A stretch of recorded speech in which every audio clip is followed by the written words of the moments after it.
Salam sejahtera, anda bersama Senala Huda dalam Pantau Kerajaan Baharu. Sebelum kita ke perbincangan untuk jam ini, kita mulakan dengan beberapa laporan. Kementerian Pembangunan Kerajaan Tempatan KPKT bercadang untuk mengadakan sesi perkongsian ilmu bersama beberapa pakar perumahan dari Singapura. Ia mengambil kira aspek pengurusan perumahan mampu milik negara jiran itu yang berjaya menyediakan perumahan awam untuk 80% rakyat Singapura yang layak tanpa mengira mangsa. Dalam satu kenyataan, KPKT menjelaskan dasar perumahan negara sedia ada akan dikaji semula berdasarkan rangkuman Intisari Madani. Melalui pembangunan dasar perumahan baharu dan perancangan yang lebih teratur, KPKT percaya sasaran 500,000 rumah mampu milik menjelang tahun 2025 akan berjaya disediakan melalui kerjasama semua agensi perumahan. KPKT bersedia mengkaji inisiatif sedia ada mencari peluang insentif baharu dan memudah cara semua bentuk prosedur dalam kelulusan pemajuan perumahan supaya dapat memberi ruang kepada pemaju perumahan swasta bergiat aktif untuk menyediakan perumahan mampu milik yang berkualiti. KPKT sedang mengkaji dasar perumahan negara bagi melihat sektor perumahan secara menyeluruh khususnya dalam meningkatkan pelaksanaan rumah mampu milik dan penyediaan perumahan awam. Justru KPKT akan melihat beberapa contoh dasar perumahan negara-negara lain termasuk negara jiran seperti Singapura, terutamanya dalam perumahan awam dan mampu milik. Ia berdasarkan kejayaan Singapura dalam penyediaan perumahan awam atau sosial untuk 80% rakyat Singapura yang layak dan memerlukan tanpa mengira bangsa. Ini membolehkan dasar perumahan negara yang baharu kelak mengambil kira pelbagai keperluan rakyat mengikut acuan budaya, adat resam, agama dan berbilang kaum di Malaysia. Minggu lalu, menterinya Nga Kuo Ming menerusi program agenda awani memaklumkan kerajaan Singapura bersetuju untuk meminjamkan pakar mereka bagi berkongsi pengalaman dengan KPKT. Malaysia mengutuk sekeras-kerasnya tindakan Islamofobia yang dilakukan seorang pemimpin politik sayap kanan Sweden Denmark, Rasmus Paludan, yang membakar Al-Quran di Stockholm, Sweden pada 21 Januari lalu. Perdana Menteri Datuk Seri Anwar Ibrahim dalam satu kenyataan semalam berkata, Malaysia menggesa kerajaan Sweden supaya mengambil langkah segera terhadap pelaku perbuatan keji ini serta memastikan langkah drastik pada masa depan untuk menangani kebangkitan Islamofobia yang membimbangkan di Sweden. Penghinaan terhadap kitab suci Islam yang dilakukan secara terang-terangan oleh ahli politik Sweden itu, tambah beliau, merupakan provokasi besar terhadap sensitiviti bukan sahaja bagi Turki tetapi lebih daripada 2 bilion umat Islam di seluruh dunia. Malaysia, jelas Anwar, mengulangi pentingnya menegakkan prinsip dialog, penglibatan dan saling menghormati dalam penyelesaian pertikaian. Beliau juga menyeru masyarakat antarabangsa untuk menolak tindakan perkauman dan agama dengan berselindung di sebalik kebebasan bersuara dan Malaysia kekal bersatu menentang segala bentuk hasutan kebencian dan keganasan. Pada masa yang sama, tindakan ahli politik Sweden Denmark atau Rasmus Paludan membakar senaskah Al-Quran di Stockholm, Sweden baru-baru ini disifatkan sebagai jijik. Menteri Luar Datuk Seri Zamri Abdul Kadir berkata, perbuatan tersebut juga melampaui batas persefahaman dan hormat menghormati dalam kehidupan beragama di seluruh dunia. Justru katanya Malaysia sekali lagi mengulangi pendirian mengutuk sekeras-kerasnya tindakan Islamofobia seperti itu. Kita juga melihat ianya sebagai satu tindakan yang sangat jijik kerana apa yang berlaku, masalah dalaman Sweden dengan sebuah negara yang lain yang tidak sewajarnya membawa agama menjadi faktor pertikaian antara negara. Dan ini jelas menunjukkan satu tindakan yang bersifat ganas, ekstrim dan barbarik yang tidak dapat diterima oleh mana-mana manusia ataupun negara yang bertamadun yang perlu menghormati dari segi kebebasan beragama. Mengulas lanjut, katanya apa yang dilakukan jelas satu lagi langkah untuk menanam kebencian dan provokasi yang boleh mencetuskan ketidakstabilan di seluruh dunia. Apa yang lebih membimbangkan, katanya, ialah perbuatan ekstrim Rasmus itu langsung tidak dihentikan oleh pihak berkuasa Sweden. Terdahulu Rasmus yang juga ketua parti sayap kanan Denmark, Stram Kurs, mendapat kebenaran membakar Al-Quran pada Sabtu di luar kedutaan Turki di Stockholm yang mencetuskan kemarahan dunia Islam. Baik, untuk jam ini kita ingin membincangkan lebih lanjut mengenai dengan kenyataan Perdana Menteri dan juga Menteri Luar berhubung tindakan yang dilakukan oleh ahli politik di Sweden ini bertindak membakar Al-Quran baru-baru ini, dan sudah bersedia untuk mengulas dengan lebih lanjut bersama saya ketika ini Profesor Dr. Muhammad Mizan Aslam dari Jabatan Hal Ehwal Antarabangsa, Keselamatan dan Undang-Undang Universiti Pertahanan Nasional Malaysia. Terima kasih Prof sudi bersama saya dalam Pantau Kerajaan Baharu untuk jam ini. Pertama sekali, reaksi Prof untuk kita melihat kepada protes di Stockholm ini yang melibatkan seorang ahli politik bertindak untuk membakar Al-Quran. Bagaimana Prof melihat perkara ini? Ya, baik. Naila, pertama sekali terima kasih atas undangan ini. Saya boleh mulakan dengan memaklumkan satu perkara yang kita harus faham dan jelas bahawa insiden ini sebenarnya dilakukan oleh satu organisasi yang diketuai oleh Rasmus Paludan, iaitu organisasi politik yang berhaluan kanan, ekstrim. So disebut sebagai Stramkurs.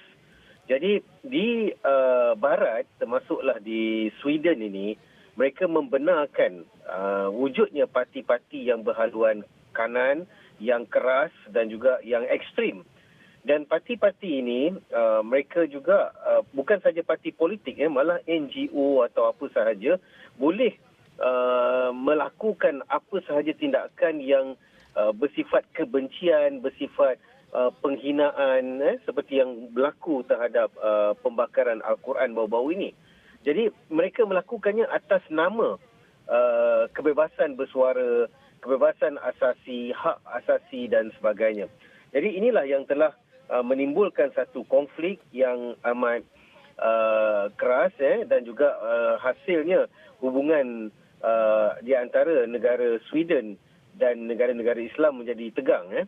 Dan kalau kita lihat akar umbi kepada isu ini sebenarnya ialah apabila beberapa tokoh penting daripada Kurdistan, iaitu satu wilayah di utara Turki, yang mana mereka ini adalah dilabelkan sebagai teroris oleh Erdogan, dan juga mereka ini adalah merupakan kelompok yang bergerak atas nama politik untuk berkerajaan sendiri, dan sering melakukan serangan-serangan bombing, ataupun serangan-serangan gerila yang disifatkan sebagai terrorist action di Turki.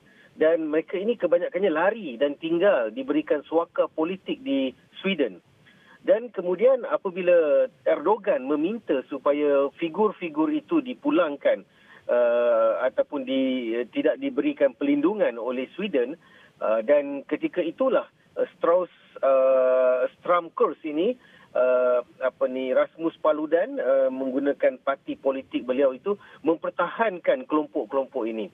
Dan kemuncaknya adalah apabila beliau membakar Quran berserta dengan satu demonstrasi yang dihadiri lebih kurang 100 orang.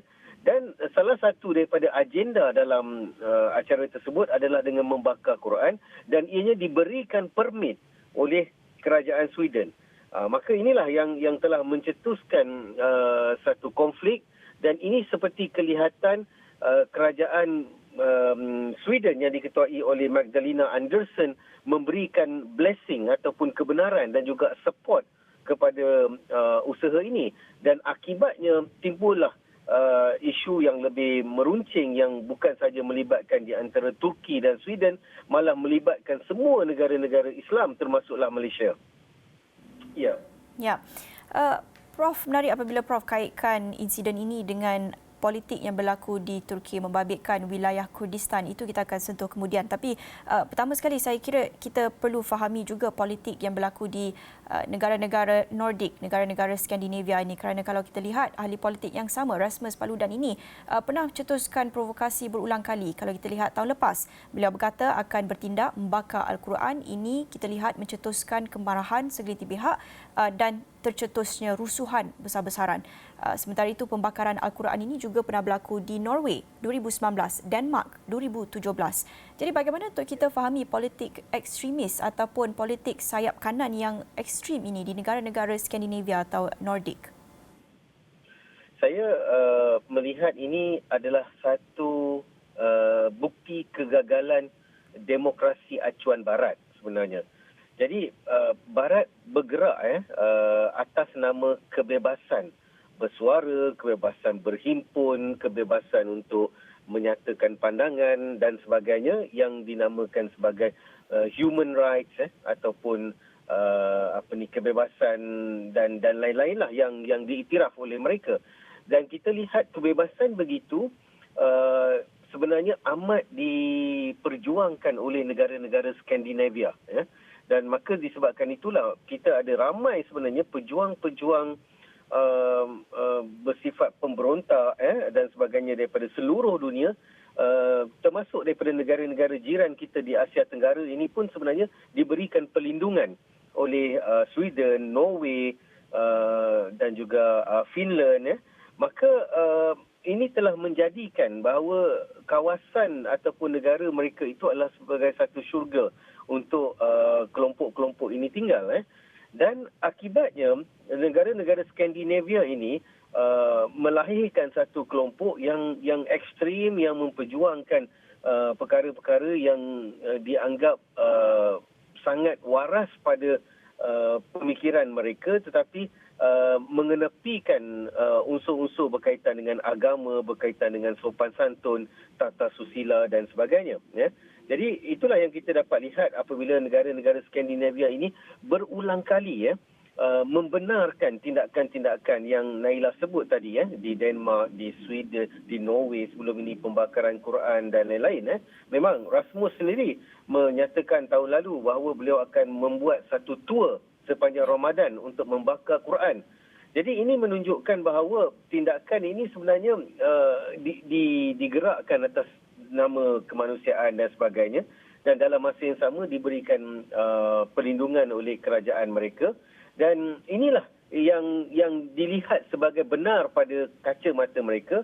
Tetapi bagi kita di kebanyakan negara, ya, kita menggunakan demokrasi, tetapi kita tidak sama sekali menafikan perkara-perkara berkaitan dengan tata susila, sopan santun, nilai-nilai keagamaan. Tapi bagi negara ini, semua perkara itu diletakkan di tepi.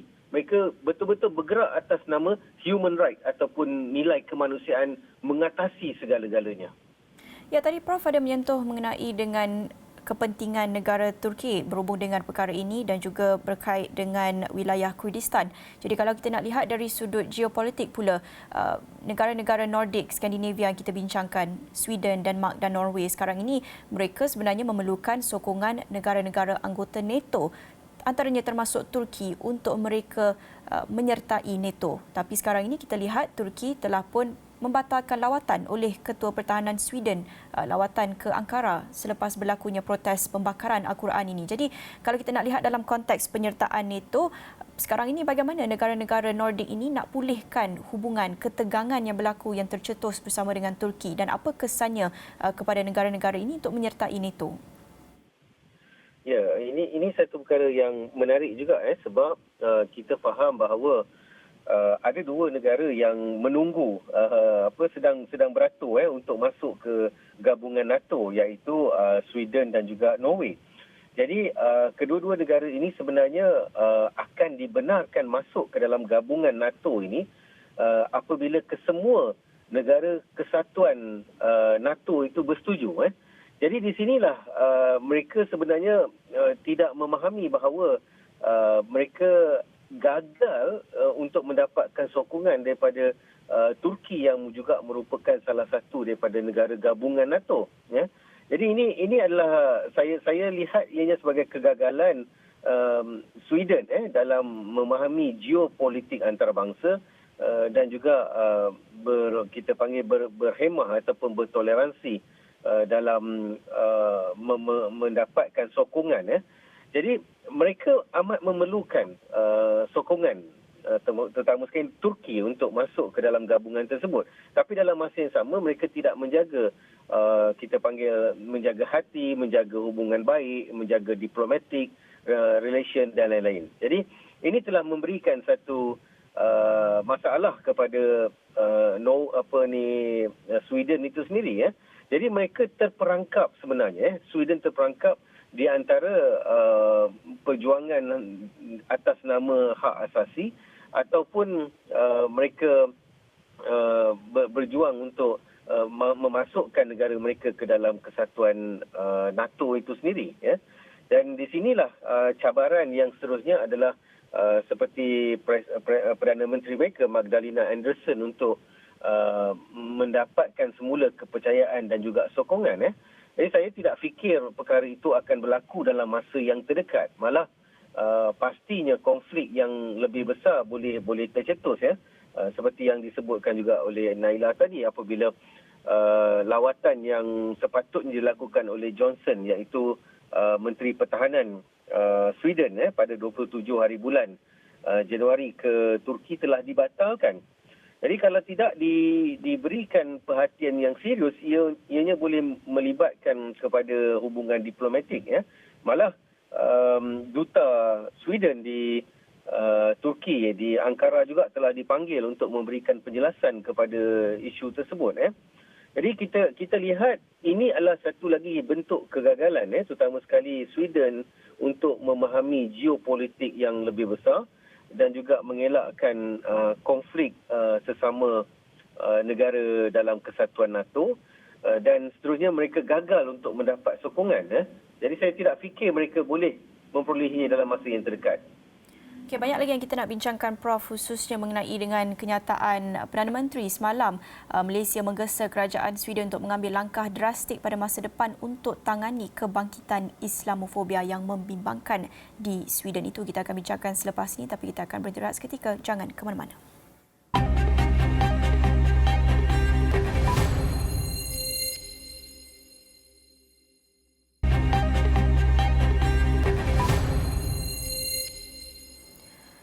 Bertemu kembali dalam Pantau Kerajaan Baharu bersama saya Nala Huda, dan untuk jam ini saya masih lagi bersama dengan Profesor Dr. Muhammad Mizan Aslam membincangkan mengenai dengan insiden protes yang berlaku di Stockholm, Sweden baru-baru ini yang menyaksikan protes oleh seorang ahli politik Sweden Denmark bertindak membakar Al-Quran dan juga mengulas mengenai dengan kenyataan Perdana Menteri. Prof, kita nak bercakap sedikit mengenai dengan kenyataan yang dikeluarkan Perdana Menteri semalam. Antara lain beliau berkata Malaysia menggesa kerajaan Sweden untuk mengambil langkah drastik untuk menangani kebangkitan Islamofobia yang membimbangkan. Pandangan Prof untuk kita melihat terhadap Islamofobia sekarang ini, kita juga mengambil kira konteks semasa kalau kita nak bercakap tentang Islamofobia, itu tentunya menjadi satu isu yang besar, terutamanya dalam era pasca serangan 9/11 yang berlaku di Amerika Syarikat pada 2001. Sekarang ini kita sudah pun memasuki lebih 20 tahun, 2 dekad selepas berlakunya serangan itu, tetapi kita masih lagi berdepan dengan isu Islamofobia ini. Benar atau tidak Islamofobia semakin membimbangkan? Ya, begini sebenarnya pada Mac 2022, iaitu tahun lalu, Prime Minister Pakistan Imran Khan, beliau telah membawakan satu usul ke peringkat United Nations General Assembly UNGA tahun lalu untuk mengiktiraf bahawa Islamofobia ini tidak termasuk dalam yang dipanggil freedom of speech.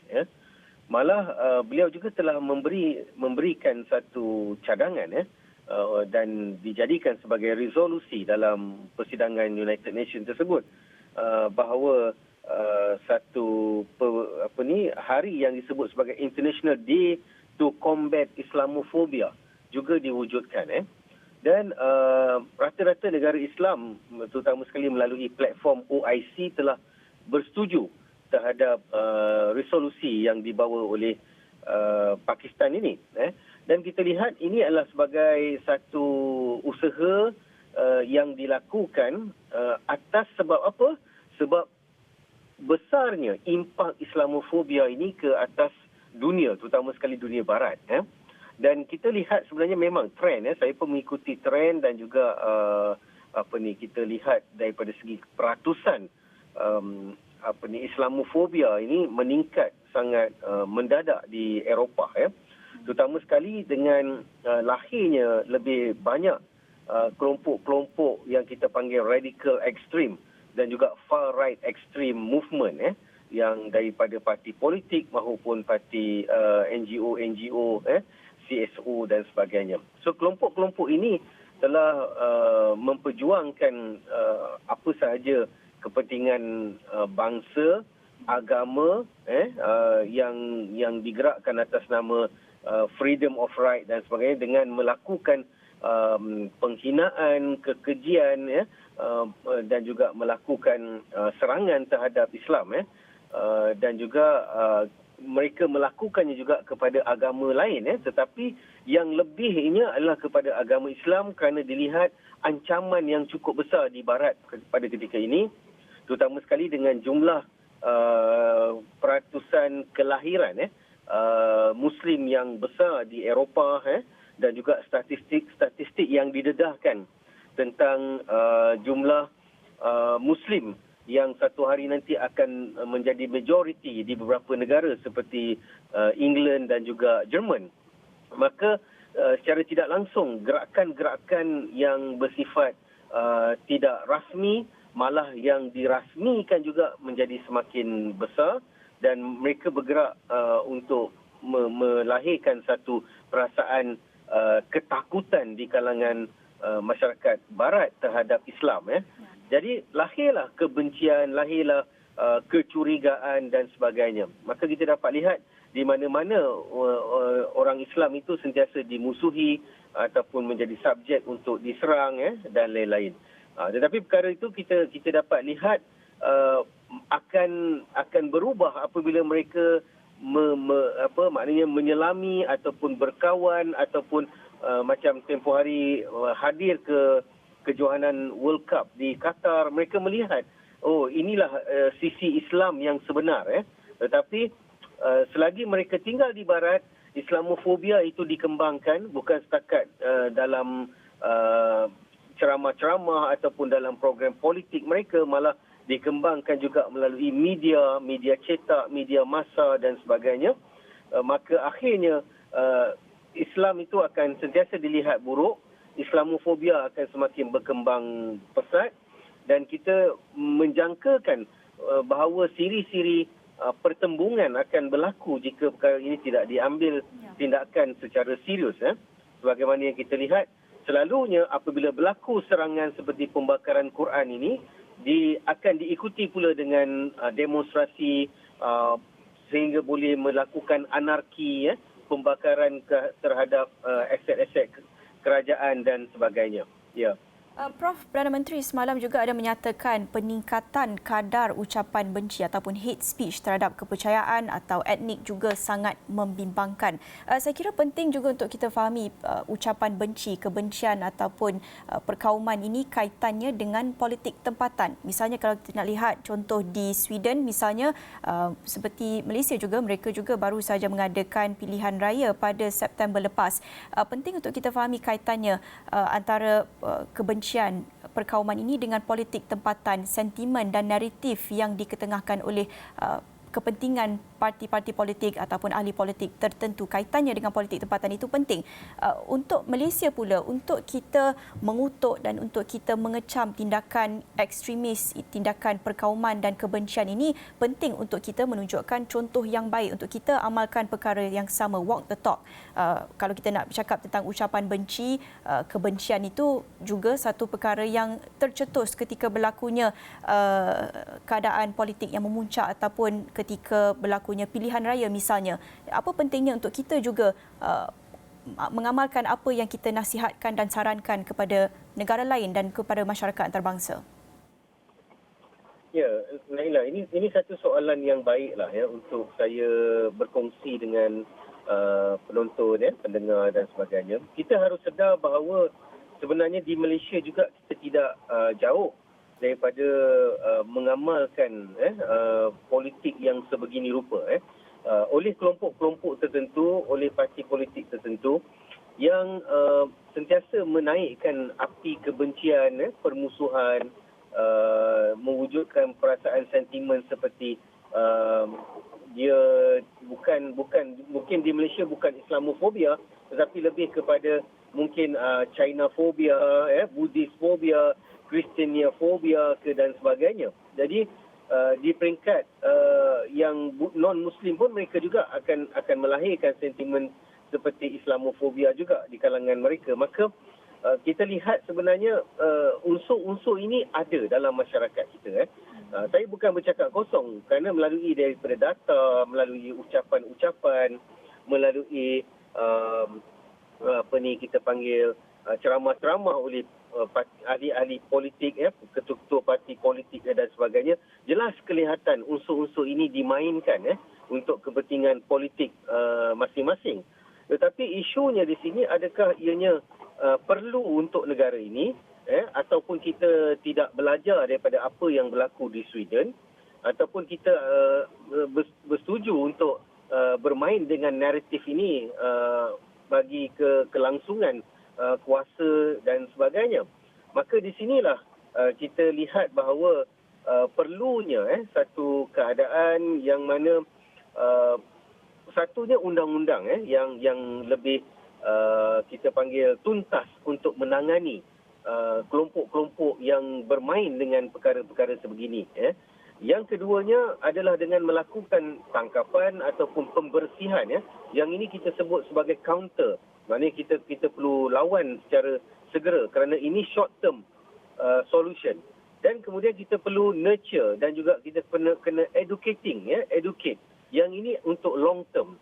Okey Prof, banyak lagi sebenarnya kita nak kupaskan mengenai dengan isu ini, tapi tentunya kita akan ada banyak lagi peluang dan ruang untuk kita bincangkan mengenai dengan isu ini. Terima kasih. Itu tadi Profesor Dr. Muhammad Mizan Aslam dari Jabatan Hal Ehwal Antarabangsa, Keselamatan dan Undang-Undang Universiti Pertahanan Nasional Malaysia UPNM, sedikit sebanyak mengulas mengenai dengan isu ekstremisme khususnya mengenai dengan Islamofobia susulan kita menyaksikan protes membakar Al-Quran di Stockholm, Sweden baru-baru ini. Dan itu saja untuk jam ini bersama saya, Nala Huda. Salam hormat.